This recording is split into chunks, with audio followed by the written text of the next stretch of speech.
High viewers, Sandeep Ghosh RG Kar medical కాలేజీకి సంబంధించి ఎన్నో అకృత్యాలకి అరాచకాలకి పాల్పడినటువంటి వాడు. గతంలో ప్రిన్సిపాల్గా ఉన్నప్పుడు ఇవన్నీ చేస్తున్నాడు. ఇప్పుడు వాడు కలకత్తా డాక్టర్ హెచ్ కేసులు ఎక్కిస్2గా ఉన్నాడు. ఎక్కిస్1 సంజయ్ రాయ్ ఆల్రెడీ పోలీసు అదుపులో ఉన్నాడు, ఆఫ్కోర్స్ జైల్లో ఉన్నాడు. సో ఈ సంజయ్ రాయ్ అన్నవాడు చచ్చిపోయాడా? ఆల్మోస్ట్ చచ్చిపోయినట్టే. బ్రతికే ఉన్నాడు, బట్ ఆల్మోస్ట్ చచ్చిపోయినట్టు. నేను అందుకే అలా పెట్టున్నాను. ఫర్ ఎగ్జాంపుల్, ఒకడు ఉద్యోగంలో ఉన్నాడండి. ఆ ఉద్యోగం వాడికి కీలకమండి. ఆ ఉద్యోగం నుంచి బాగా తీసేయండి. ఏమంటాడు? ఇమీడియట్ చచ్చండ్రా దేవుడా అంటాడు. ఇంక ఇప్పుడు ఎలా బతకాలి ఏంటంటాడు. ఈ సందీప్ ఘోష్ అనేవాడి పరిస్థితి కూడా అలాగే. లాయర్లకి బార్ కౌన్సిల్ ఎలాగో ఈ డాక్టర్లకి ఇండియన్ మెడికల్ అసోసియేషన్ అలాగా. ఈ ఇండియన్ మెడికల్ అసోసియేషన్ సంబంధించి ఎవరైతే ప్రెసిడెంట్గా ఉన్నారో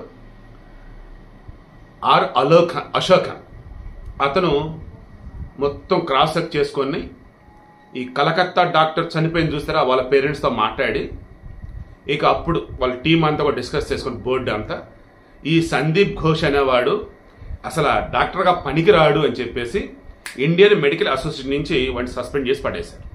నాట్ సస్పెండ్, అసలు సభ్యత రద్దు చేసి పడేశారు. ఇవాడు ఇండియన్ మెడికల్ అసోసియేషన్ ఎప్పటికీ సభ్యుడు కాలేడు. ఇది ఓ రకంగా ఎలాగంటే లాయర్లకి బార్ కౌన్సిల్ ఎలా ఉంటుందో అటువంటిదని నాకు అనిపిస్తుంది. ఇఫ్ నాట్ రాంగ్ అదే. తర్వాత ఇంకొకటి న్యూస్ నేను చెక్ చేశాను. జాతీయ వైద్యుల సంఘం అని చెప్పేసి ఇంకోటి ఉందంట. అంటే నేషనల్ డాక్టర్స్ అసోసియేషన్ ఏమో వాళ్ళు వచ్చేసి వద్దండి, ఇంకా కేసు తేలలేదు కదా, అతను తప్పు చేశాడని చెప్పి తేలితప్పుడు చూడొచ్చు, ఇప్పుడు ఉంచాడని చెప్పేసి అన్నారట. ఇండియన్ మెడికల్ అసోసియేషన్ ఏం చెప్పింది తెలుసా?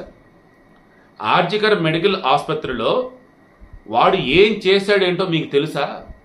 సరే, అవన్నీ పక్కన పెడదాం. వాడు ఆ కాలేజీ ప్రిన్సిపాల్గా ఉన్నాడు. ఆ కాలేజీలో చదువుతున్నటువంటి ఒక డాక్టర్ చనిపోయింది. దెన్ వాళ్ళ పేరెంట్స్కి అసలు ఏమని చెప్పాలి? వాళ్ళు బాడీని చూస్తానికి వచ్చినప్పుడు ఆ తర్వాత వాళ్ళకి అసలు ఎలా కోఆపరేట్ చేయాలి? ఇవేమీ చేయకపోగా ఏ కాడికి సాక్ష్యాలు ఎలా తారుమారు చేయాలి, దారుణమైన హత్యని ఆత్మహత్యగా ఎలా చిత్రీకరించాలి, వాంటెడ్గా ఆ అమ్మాయిని వాళ్ళ కుటుంబాన్ని ఎలా బ్లేమ్ చేయాలి సొసైటీలో అని చెప్పేసి వాడు చూశాడు. వాడు అసలు మనిషేనా? అటువంటి వాడు ఇంకా ఒక డాక్టర్గా కొనసాగాల? అటువంటి వాడు ఇండియన్ మెడికల్ అసోసియేషన్ సభ్యుడిగా ఉండాలి. వాడు మరలా కలకత్తా చాప్టర్కి సంబంధించి వాడు వైస్ ప్రెసిడెంట్. వాడు ఎవడు? ఈడే ఈ సందీప్ ఘోష్ అనేవాడు. సో తీసి అవతల పడేశారు. ఇక బ్యాలెన్స్ వచ్చేసారు మమతా బెనర్జీ. నిజంగా దీనిని ఏమన్నా అర్థం కావట్లేదు. పశ్చిమ బెంగాల్లో ఈరోజు నిరసన తెలియజేస్తున్న వాళ్ళంతా ఎవరు? డాక్టర్లు, విద్యార్థులు, నిరుద్యోగులు. వీళ్ళు నిరసన తెలియజేస్తుంటే వీళ్ళంతటా బీజేపీ వాళ్ళట, ఆర్ఎస్ఎస్ వాళ్ళట పశ్చిమ బెంగాల్ తగలబెడదామని చూస్తున్నారు, అల్లరి సృష్టిస్తున్నారు. ఇక్కడ కానీ ఏదైనా చెలరేగితే అల్లర్లు, ఈ మంటలు పక్కనే ఉన్న జార్ఖండ్కి, బీహార్కి, అస్సాంకి, ఈశాన్య రాష్ట్రాలకి, కిందన్న ఒడిశాకి, దేశ రాజధాని ఢిల్లీకి, ఉత్తరప్రదేశ్ మొత్తం అంటుకుంటాయి. జాగ్రత్త అని చెప్పేసి కేంద్రాన్ని హెచ్చరిస్తాం. మనిషేనా అసలు ఇది? నిజంగా భూమికి భారం అని ఇటువంటిది. దీని మీద నేను చెప్తున్నాను చూశారు, మరికొద్ది రోజులలో దేశద్రోహం సెక్షన్ మనం తీసేసినట్టున్నారు. బట్ అల్లర్ల కనుక తెగబడితే లోపల వేసేయండి రాబు అని చెప్పేసి కూడా చట్టం సవరణ చేస్తున్నారు. ఆ వేలో ఇవి లోపల వేస్తారని నాకు అనిపిస్తుంది. ఇలా గవర్నమెంట్ పడిపోద్దని అనిపిస్తుంది, రాష్ట్రపతి పాలన వచ్చింది నాకు అనిపిస్తుంది. ఎందుకంటే అసలు ఏ మాత్రం బుర్ర, బుద్ధి, జ్ఞానం ఉన్న దాని లెక్క బిహేవ్ చేయట్లా. నీచేత నుంచి ఘోరంగా బిహేవ్ చేస్తుంది. ఎంత ఘోరం అండి అసలు. పశ్చిమ బెంగాల్లో ఉన్నటువంటి ప్రజలు శాంతియుతంగా నిరసన ర్యాలీ తెలియజేస్తున్న సరే వద్దంది. అదేమిటి మీద కేసులు పెట్టారు.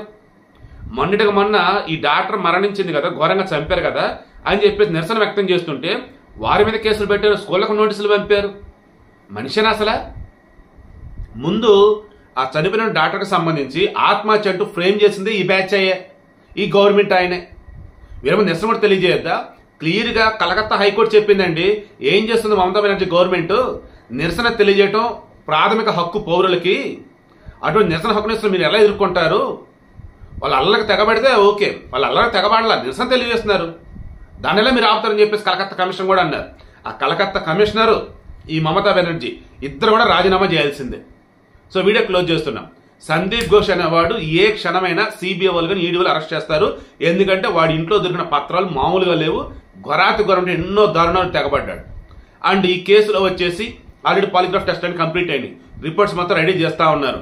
DNA టెస్ట్ రావాల్సి ఉంది. దెన్ సంజయ్ రాయ్ ఒక్కడైనా, సందీప్ ఘోష్ రిమైనింగ్ బ్యాచ్ ఉన్నారా?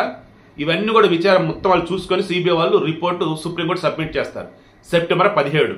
సో ఈ లోపు ఇతర మేజర్ అప్డేట్ నేను ఇస్తాను. ఇప్పుడైతే సందీప్ ఘోష్ అనే వాడిని ఇండియన్ మెడికల్ అసోసియేషన్ తొలగించడం అంటే ఫస్ట్ వాళ్ళ ధర్మం ఏదైతే ఉందో అది ఫుల్ఫిల్ చేస్తున్నారు ఇండియన్ మెడికల్ అసోసియేషన్ వాళ్ళు. ఎందుకంటే చనిపోయింది కూడా డాక్టరే. అండ్ వీడి దారుణాలు ఇవన్నీ కూడా ఆల్రెడీ తెలిసిన తృణమూల్ కాంగ్రెస్ పార్టీకి సంబంధించి వాళ్ళు అక్కడ అధికారంలో ఉన్నారు కాబట్టి పశ్చిమ బెంగాల్లో ఏమి చేయలేక వాళ్ళు మౌనంగా ఉన్నారు. కానీ ఇప్పుడైనా కళ్ళు తెరిచారు. మీ దగ్గర కూడా మీకు ఏదైనా సంఘాలు కనుక ఉంటే మీ సంఘాలు పనికి మళ్ళీ ఉన్నా ముందు అది తీసి బయట పెట్టండి, అప్పుడు మీరు బాగుపడతారు. సో మేజర్ అప్డేట్ ఖచ్చితంగా ఇస్తే ఇప్పుడైతే ఇదే మేజర్ అప్డేట్. ముందు వీడి పైన అయితే బయటకు నెట్టేశారు. ఇక ఏ క్షణమైనా సరే వాడికి ఊసలెక్క పెడతాం ఖాయం. నెక్స్ట్ మమతా బెనర్జీ, ఆమె రాజీనామా చేస్తేనే పశ్చిమ బెంగాల్ ప్రశాంతంగా ఉండింది. అప్ టు దట్ కష్టమే. ఇక ఆల్రెడీ అస్సాం సీఎం ఉన్నారు హేమంత్ బిశ్వ శర్మ, ఆయన అన్నాడు, ఏం మాట్లాడతావు నువ్వు మమతా బెనర్జీ, నీ దగ్గర నువ్వు పనికి వెళ్ళి పనులు చేస్తే నిరసన వ్యక్తం చేస్తూ అక్కడ జనాలు ఉంటే మా దగ్గర అల్లరి చెర్రేగుతాయా, మా దగ్గర వచ్చేసి మంటలు వస్తాయా, జ్వరాలు వస్తాయా, ఏం మాట్లాడతావు నువ్వు అని చెప్పేసి అతను సీరియస్ అయ్యాడు. కడుపుకి అన్నం తినోడు ఎవడు కూడా మమతా బెనర్జీని సపోర్ట్ చేయడే బాబు. అండ్ మోరోవర్ ఆమె ఉంటే ఎవడు చూస్తూ ఊరుకోడు.